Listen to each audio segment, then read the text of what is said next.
वज़ीर आला खैबर पख्तूनख्वा सुहेल आफरीदी के हालिया इंटरव्यूज़ बयानात सियासी दावा ही नहीं बल्कि मुतअद्दिद अहम सवालात को जन्म दे रहे हैं। आफरीदी का कहना है कि 27 सितंबर तक उन्हें नाअहल किया जा सकता है। नाअहली या गिरफ्तारी की सूरत में उनका वीडियो पैगाम पहले से मौजूद है। वज़ीर आला खैबर पख्तूनख्वा ने कहा कि वो कश्तियाँ जला कर निकलेंगे, जान जाने की परवाह नहीं, हुकूमत क्या चीज़ है। 27 सितंबर को अवाम का हुजूम इस्लामाबाद ही नहीं बल्कि अडियाला रावलपिंडी की जानिब भी जाता है। अलीमा खान और अली अमीन गंडापुर समेत पूरी क़यादत एक ही कंटेनर पर होगी। आफरीदी ने मोहसिन नकवी और एक ऑफिशियल से मुलाकात के इल्ज़ाम को बेबुनियाद और आवाम को गुमराह करने की कोशिश करार दिया। सवाल यह है कि सुहेल आफरीदी का अचानक टेलीविजन चैनल्स पर इंटरव्यूज़ का सिलसिला क्यों और कैसे शुरू हो गया। एक सूबे का वज़ीर आला जब टीवी इंटरव्यूज़ में बैठकर जारहाना बयानात देने लगे तो इससे क्या तासुर उभरता है। सुहेल आफरीदी की ज़रूरत से ज़्यादा पुरएतमादी, नाअहली और गिरफ्तार होने के खदशात, अपने आप को बेखौफ दिखाने की कोशिश फितरी तौर पर बहुत से सवालात पैदा करती है। क्या ये एतमाद हकीकी सियासी ताकत से ही उभर रहा है या फिर मुफाहमत की किसी आस से। इसी तरह सुहेल आफरीदी का वीडियो पैगाम क्या बजाते खुद एक धमकी आमेज पैगाम नहीं। क्या पाकिस्तान तहरीक इंसाफ फिर किसी बड़े रद्द-ए-अमल की तैयारी कर रही है। क्या वीडियो पैगाम की धमकी 9 मई या 26 नवंबर जैसे किसी सानहे की याद ताज़ा कराने की कोशिश तो नहीं। ऐसे में उन पर डील के इल्ज़ामात भी क्यों लग रहे हैं। असल सवाल यह है कि आया ये सब कुछ इमरान खान से उनकी सच्ची वाबस्तगी और नज़रियाती इश्क का इजहार ही है या फिर ये महज एक मुनज़्ज़म बयानिया है जिसके पीछे कोई ढील या डील कार फरमा है। सुहेल आफरीदी में इतनी बेखौफी कहाँ से आ रही है कि नाअहली और गिरफ्तारी के ख़तरे का इजहार करने के बावजूद वो ऐसी ज़बान इस्तेमाल कर रहे हैं। उनकी जानिब से अचानक शुरू की गई मीडिया मुहिम भी बहुत से सवालात उठा रही है। उनके इंटरव्यूज़ का सिलसिला किस मकसद के तहत शुरू हुआ। हकीकत जो भी हो, सवाल यही रह जाता है कि सुहेल आफरीदी का ये एतमाद और ये लबो लहजा आखिर किस चीज़ की निशानदही कर रहा है। क्या ये महज नज़रियाती वाबस्तगी और जज्बाती वाबस्तगी का फितरी इजहार है या इसके पीछे किसी लेन देन भी है। अवाम के सामने बुलंदो बांग दावे करने वाला वज़ीर आला हकीकत में क्या सोच रहा है, यही समझने की कोशिश करते हैं। पैनल में हमारे साथ हैं शहजाद चौधरी, जैगम खान, आमिर अहमद खान और हसन निसार साहिब। प्रोग्राम का सवाल आप सभी के लिए। 27 सितंबर कश्तियां जलाकर निकलूंगा, जान भी जाती है तो जाए, हुकूमत क्या चीज़। इस्लामाबाद तो जाना है, अडियाला भी option. Suhail Afridi TV interviews, ज़रूरत से ज़्यादा एतमाद, ढील या फिर डील। शहजाद चौधरी साहब, सुहेल आफरीदी ने गुज़िश्ता रोज़ मुतादिद interviews mainstream TV channels पे भी दिए, डिजिटल मीडिया पे भी मुलाकातें उनकी रहीं, इंटरव्यूज़ वहाँ भी दिए, यानी खुलकर अपने सियासी बयानिए या नज़रिए का इजहार उन्होंने किया है 24 से 48 घंटों के अंदर, और वो दिखाया भी गया है, नजर भी आया। क्या रेलेवेंट रहने की कोशिश है या जो वो कह रहे हैं कि हुकूमत दबाव में आकर उन्हें उनके इस ऐलान के बाद गिरफ्तार कर सकती है, क्या यह मुमकिन है? क्या अगर आप मेरे एक छोटे से सवाल का जवाब दे दें तो मैं बाकी फिल इन द ब्लैंक्स कर दूंगा। जी मुझे आप ये बताइए, आप जर्नलिस्ट हैं, बहुत सारी खबरें आपके पास आती हैं, मुझे ये बताइए 4 अगस्त को क्या सुहेल आफरीदी की मुलाकात नकवी साहब से हुई है या नहीं? अगर इसका जवाब मिल जाए तो बाकी हम सब फिल इन द ब्लैंक्स ही करेंगे। कुछ ऐसा है आपकी नज़र में, कुछ ऐसा लगता है कि ऐसी चीज़ कुछ हुई हो? सर, मुलाकातों की खबरें और इत्तलात तक ही मामला है। कंफर्मेशन नकवी साहब या आफरीदी साहब की जानिब से उस तरीके से तो सामने मौजूद नहीं है। अच्छा, तो अब चले जाते हैं एक बहुत अच्छे सवाल के ऊपर जो आपने चंद दिन पहले हम सबसे पूछा था, और आपने कहा था ये 7 हफ्ते का जो बीच में वक्फा है, यानी हम 4 अगस्त की गालिबन बात कर रहे हैं जब 27 सितंबर का अनाउंसमेंट हुई थी, तो उस वक्त आपने कहा था 7 हफ्ते। ये 7 हफ्ते की लंबी चौड़ी ये जो गैप है, इसकी क्या वजह है? और हम सब ने अपने मुख्तलिफ आरा दी थी। तो मैंने ये कहा था कि मैंने छोटी सी शायद अपनी छोटी सोच के हिसाब से बात की थी कि शायद ये कोई प्रेशर बढ़ाने की बात है, कोई इस किस्म का शायद ये वक्त जो है, ये वक्त बजाते खुद एक प्रेशर बन जाएगा। अब पीटीआई उसको इस्तेमाल कर पाती है, किस हद तक कर पाती है, किस शक्ल में करती है, नहीं करती। ये एक तरह से एक लटकती हुई तलवार है, और लटकती तलवार का अपना एक प्रेशर जरूर हुआ करता है। अब वो किसी काबिल है, वो बेचारी या कुंद हो चुकी है तलवार, इसका मुझे अंदाजा नहीं है, लेकिन तलवार लटका दी जरूर गई है 27 सितंबर तक की। तो एक तो ये बात होगी, किसने लटका दी ये तलवार? लिखता हूँ उसके ऊपर तो। अच्छा, अब तीसरी बात ये है कि ARY और जियो, अब चले मैं तो चैनल्स का नाम ले रहा हूँ, एक्सप्रेस पे भी पाकिस्तान के 2 बड़े चैनल्स, 3 बड़े चैनल्स, 4 बड़े चैनल्स, जब 4 बड़े चैनल्स KP के चीफ मिनिस्टर सुहेल अफरीदी तक पहुंचे तो वो खुद से नहीं जाते। और वो ऐसे ऐसे लोग जहां पे इंटरव्यू कर रहे हैं जो खुद से नहीं जाते, ये लोग भिजवाए जाते हैं। किसने भिजवाए हैं, ये भी एक सवाल है जिसका कि शायद वो 4 अगस्त की मीटिंग के साथ ही कोई जवाब मिल जाए थोड़ा सा। मेरे जैसे लोग जो कि थोड़े से नाबल्द हैं सियासत से और नहीं समझते सियासत के खेल को, वो फिर असातिज़ा की तरफ रुख करते हैं।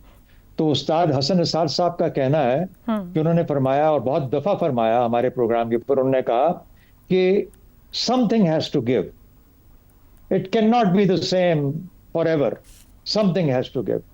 तो एक तो ये चीज याद रखने वाली है। और फिर उसके बाद एक और उस्ताद हैं, उनसे जरा छोटे हैं, सुहेल वड़ाइच, उनका कहना है कि अक्टूबर से आगे मामला नहीं चलेगा। अब ये मुझे नहीं पता, मैं तो इनकी बहुत इज्जत करता हूँ दोनों की, और इनको पढ़ता हूँ और इनको देखता हूँ और उनकी बातें सुनता हूँ और गौर करने की कोशिश करता हूँ।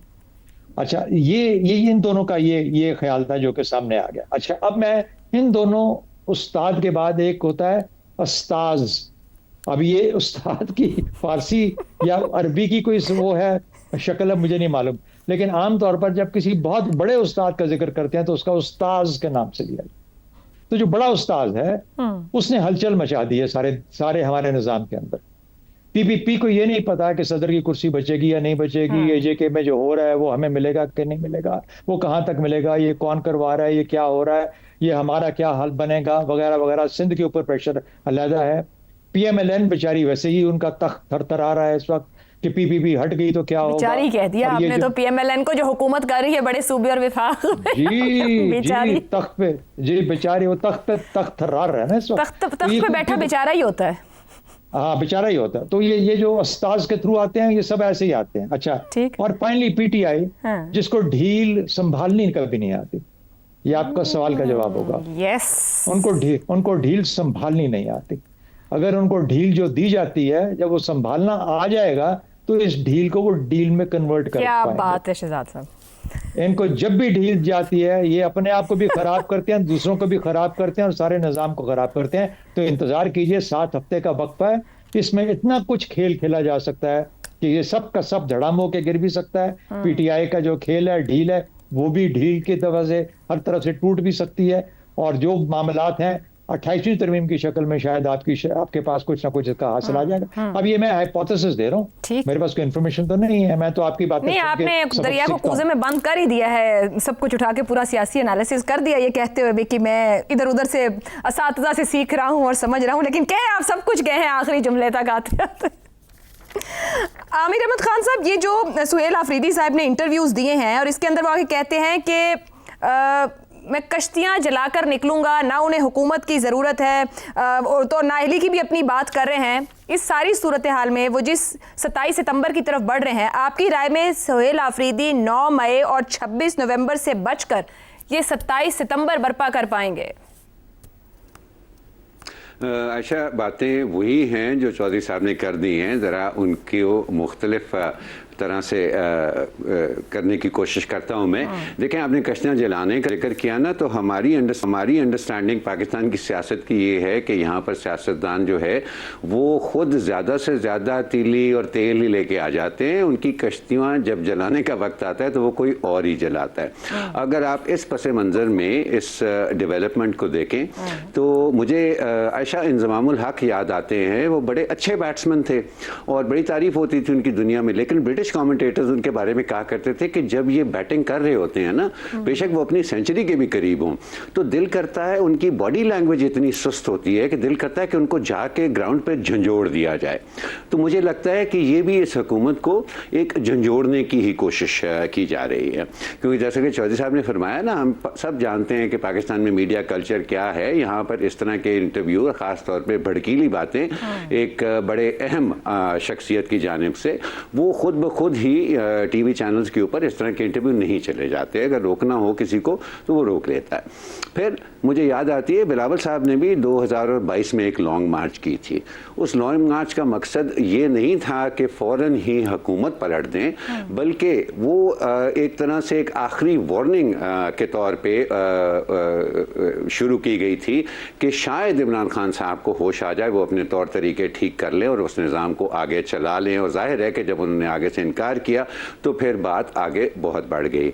सो मुझे लगता है कि अब भी हम उसी पाकिस्तान की एक तारीख का एक और ख़ासा ये भी है ना कि जी हम गोल गोल चक्कर काटते रहते हैं, खुद को दोहराती रहती है हमारी। जिस नुक्ते से हमने शुरू किया होता है वहीं आ जाते हैं हम वहाँ पर। तो मेरा ख्याल है हम फिर एक दफ़ा उसी जगह पर आकर खड़े हो गए हैं जहाँ पे हुकूमत को झंझोड़ने की ज़रूरत महसूस की जा रही है। और ये जो ढील और डील की बातें हैं ना, मेरा ख्याल है वो सिर्फ इस्तेमाल किया जा रहा है PTI को उसके लिए। हो सकता है मैं बिल्कुल गलत हूँ, लेकिन मुझे तो इस सारे में सुहेल आफरीदी साहब ओवर कॉन्फिडेंट हो रहे हैं, किसी ढील को इस्तेमाल करते हुए इस्लामाबाद तक आने की बात कर रहे हैं, या ये ढील किसी नतीजे पे उनको ले जाएगी और वो जो चाह रहे हैं वो उनको मिल जाएगा इस ढील के बाद? अच्छा, मैं नहीं समझता हूँ कि उनका इतना, वो एक नौजवान है, मैं नहीं समझता हूँ कि उनका इतना तजुर्बा है कि वो मारूजी हक़ाइक़ को सामने रख कर अपने एतमाद का फ़ैसला करें कि किस हद तक उनको पुरएतमाद होना है। मेरा ख्याल है कि वो एक तो वो सर्वाइवल की बैटल लड़ रहे हैं जब से आए हैं, और दूसरा फिर मेरा ख्याल है कि वो जूँ सिचुएशन डेवलप करती है वो इसको रिस्पॉन्ड करते हैं। मेरा ख्याल है कि उनका इंटरनल एतमाद या कॉन्फिडेंस जो है वो उसके अंदर एक प्लेयर ही नहीं है, एक फैक्टर ही नहीं है सूरत हाल के अंदर।